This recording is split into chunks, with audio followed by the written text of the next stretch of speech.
What's up, my fellow coaster fans? This is Mabillard Coasters here today, coming at you with yet another video. And naturally, since I did my top 10 overrated coasters, I'm going to do my top 10 underrated coasters, or the top 10 underrated roller coasters in my opinion. And just a quick little disclaimer, this is my opinion, and don't get like too triggered or anything, because I mean, you can go after me all you want in the comment section, but just remember that this is my opinion. Your opinion is cool, and I'm not saying that all these coasters are the best thing ever. I just think they're not talked about enough, or they're kind of hated on.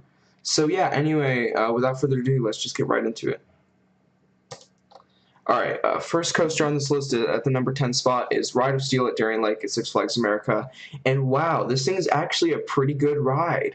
You know, I consider it to be equal to Superman the Ride at Six Flags New England. Yeah, sure, they might have more airtime and less straight sections, but I mean, like, you can't argue that the airtime on this thing is pretty good. This is some of the best airtime I've experienced in a couple moments, like the last couple of airtime hills. The drop, although it may not be too steep, or at least as steep as the one at Six Flags New England. Actually, I think it's the same steepness. But anyway, yeah. Even though it might not be the best drop, it's still a really fun drop. I really enjoy the drop on this. You get a lot of speed. It feels faster because of the straight sections, I think. So even though the straight sections are kind of dumb. And although this ride has a weird layout, it's actually kind of intense, and the airtime is a lot of fun. So I definitely recommend a trip to Darien Lake and Six Flags America to ride this because, yeah, you shouldn't miss out on it. It's actually a pretty good ride. It just doesn't get talked about enough. Anyway, moving on to the next coaster on this list. At number 9, we have Viper at Six Flags Great America. Now, this is just a clone of the Coney Island Cyclone, or the Cyclone at Coney Island, but and I've never been on the Cyclone at Coney Island, but I'm guessing since that roller coaster is like not 100 years old yet, but well on its way to 100 years old. Like, I think it's, what, 70 years old now? This was built in, like, 1940 something, 1920. I don't know. Anyway, Viper at Six Flags Great America. Yeah, this is just a clone of the Cyclone at, Coney Island. But I'm guessing this is a lot smoother because I actually got a pretty smooth ride in both the front and the back.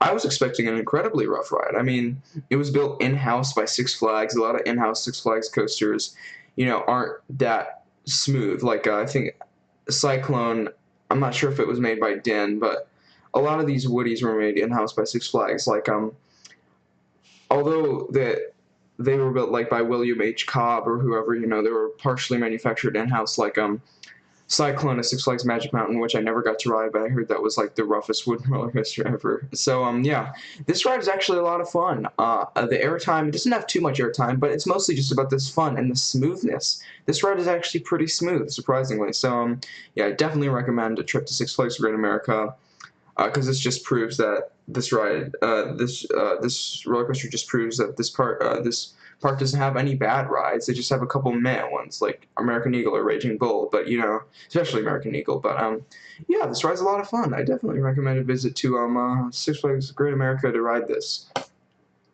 All right, next coaster on this list is a roller coaster that I'm not that big of a fan of, but I think it needs to get talked about more. Magnum XL 200. Now, this was such a staple thing for the time. This was, like, I believe the first hyper coaster. Don't quote me on that, because I think Pepsi Max is a big one. Was the other one to go over 200 feet, but this one, this roller coaster was the first one to get to 200 feet, I think. And although it may be bumpy, it actually has some pretty killer airtime moments, or some pretty, I shouldn't say killer, the GP are gonna get mad at me. Yeah, some pretty good airtime moments. Plus the views are great. Color scheme is pretty good. Come on, you can't just beat a red and white color scheme. That's a pretty just solid color scheme, I'd say. The restraints are the most comfortable. Sure, it is bumpy, and I'm not the biggest fan of this ride, but you gotta respect it, and you really need to ride this if you go to Cedar Point. Anyway, next coaster on this list at the coming in at the number 7 spot is Lightning Racer at Hershey Park. Yes, this is my third favorite roller coaster at Hershey Park.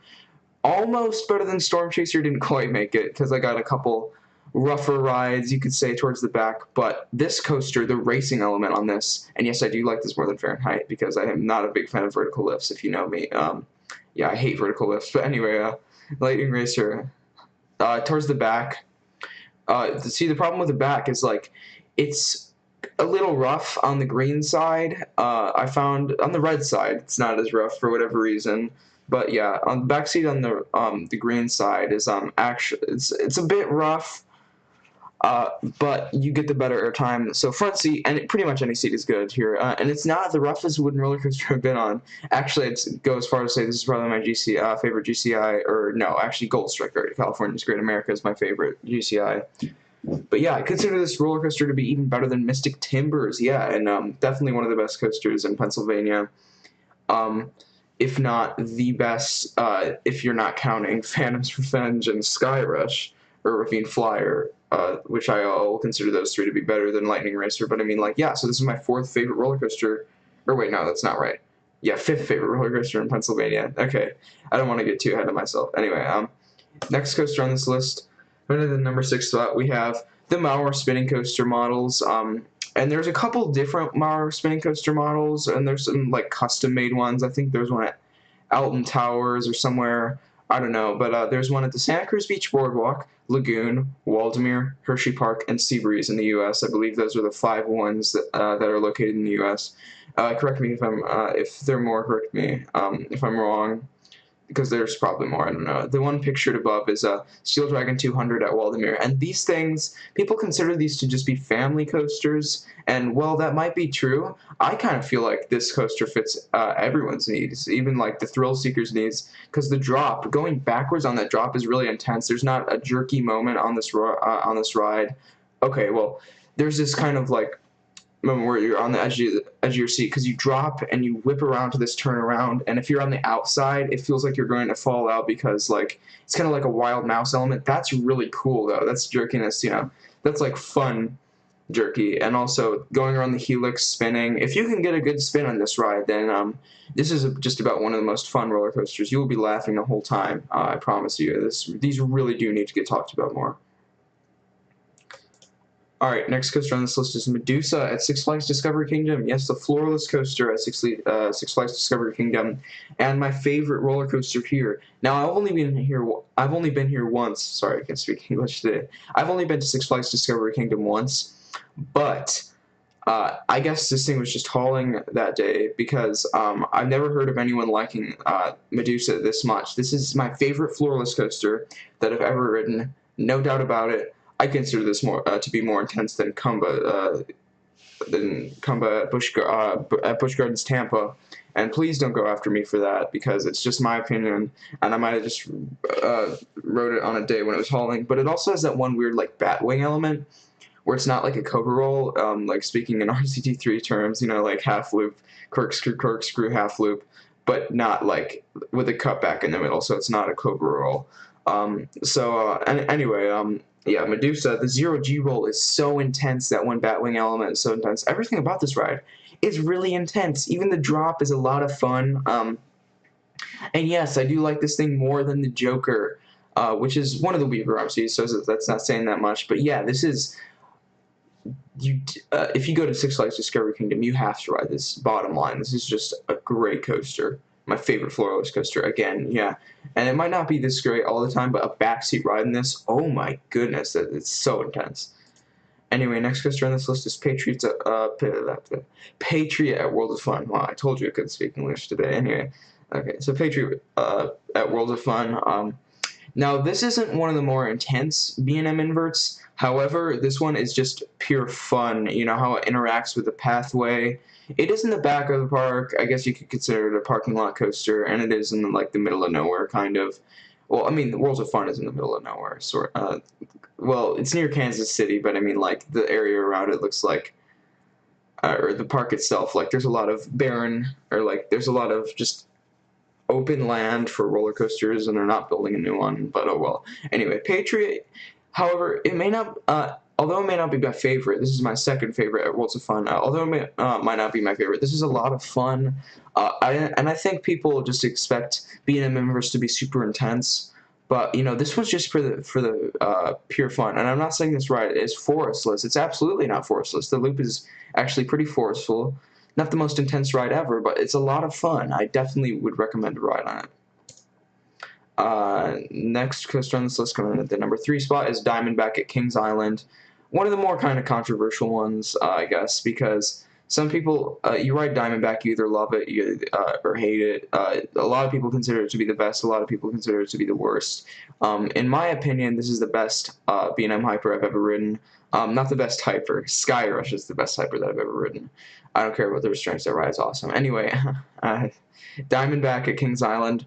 The drop isn't the special part about this. The special part about this is that this is some of the strongest ejector airtime. Sure, the drop's a lot of fun. I'm not denying that, but yeah, the ejector airtime on this, the splashdown, even the floater airtime is really good. And I'm not a huge fan of floater airtime. I definitely do prefer ejector airtime because you get whipped out of your seat. But you just feel like you're flying on this thing. You feel like you are a Diamondback. And I'm a huge fan of the seats, especially sitting on the outside in the back. That is one of the most intense rides I've ever, or that's one of the most intense things I've ever experienced. Back row and Diamondback on the edge seat. But yeah, anywhere you sit in this is a lot of fun, especially the back. Definitely recommend a visit to Kings Island. And yes, am I biased? Absolutely. Kings Island is my home park, and I love it to pieces. But yeah, Diamondback's just my favorite roller coaster here, more than Mystic Timbers, more than Banshee, more than the Beast. This thing just rocks. This thing is just so awesome. I love it. Definitely go to Kings Island to ride this and all their other rides or roller coasters. All right, next coaster on this list is Space Mountain. Now, yes, I hate Disney World. I can't stand it. The lines are way too long. The Fast Pass systems are just fucking broken.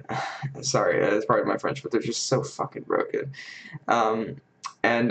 Yeah, all around, I'm just not a big fan of Disney at all. However, I've never been to Animal Kingdom, so I don't know about that. So, anyway, sorry about my dog. Yeah, but Space Mountain was my first roller coaster that I ever rode, and I love this thing. I have so many nostalgic ties, no matter what Disney holds, no matter how bad their Fast Pass systems are. You know, this ride is just so amazing. Going in the dark is actually pretty intense. I never got to ride this thing with the lights on, but I kind of don't want to, you know, because the theming is just so cool. This just made indoor roller coasters or dark rides some of my favorite rides. Yeah, I love dark rides. You know, and yeah, pretty much every other ride at this park is just boring and kind of forestless, except for Splash Mountain is a lot of fun, and Big Thunder Mountain's okay. Seven Dwarfs Mine Train has that one drop that's actually pretty intense, but yeah, overall, go to Magic Kingdom and just ride this as many times as you can. I only got to ride it 2 times. Last time I went to Disney World in 2015. But yeah, definitely go to Magic Kingdom. I'd say just go to Magic Kingdom and like Animal Kingdom, because I've never been to Animal Kingdom, oddly enough. But yeah, I hate Disney, but come on, Space Mountain's a lot of fun, and it just doesn't get talked about enough. All right, coming in at the number 1 spot, we have Apollo's Chariot. Now, the reason I chose this for number 1 is kind of controversial. Like, it's not that talked about, but like, this thing is an awesome ride. I'm like, yeah, sure, it may be a little rough in the back, but this thing is just such an awesome ride. I don't understand why people aren't talking about it that much. The airtime you get on this, the floater airtime, again, not a huge fan of floater airtime, but the floater airtime is amazing. Ejector air, it has some pretty fantastic ejector airtime. The drop is one of the most fun drops on a B&M Hyper. I'd say this is like my 4th favorite B&M Hyper, which isn't saying that much, but I mean, like, if there's anything that's better than this is a really good ride. Like, it has to be really good, or at least for B&M Hypers. Yeah, the drop being bigger than the lift hill, I'm a huge fan of it. I think it's, I'm a huge fan of that. I think it's like 230 foot, or like 170 something foot lift hill, 230 foot, 230 foot drop. Sorry, again, I can't speak English today. But, sorry, I keep saying that. But, yeah, the drop is just amazing. You know, and correct me if I'm wrong on those numbers. I think it's a 230-something foot drop. I don't know. But yeah, this ride is just so amazing, and it needs to get talked about more. Anyway, thank you guys so much for watching. If you liked the video, please subscribe and like the video, and comment below what you think are the most underrated coasters. Again, like the video and subscribe if you enjoyed, and I will see you guys later. Bye.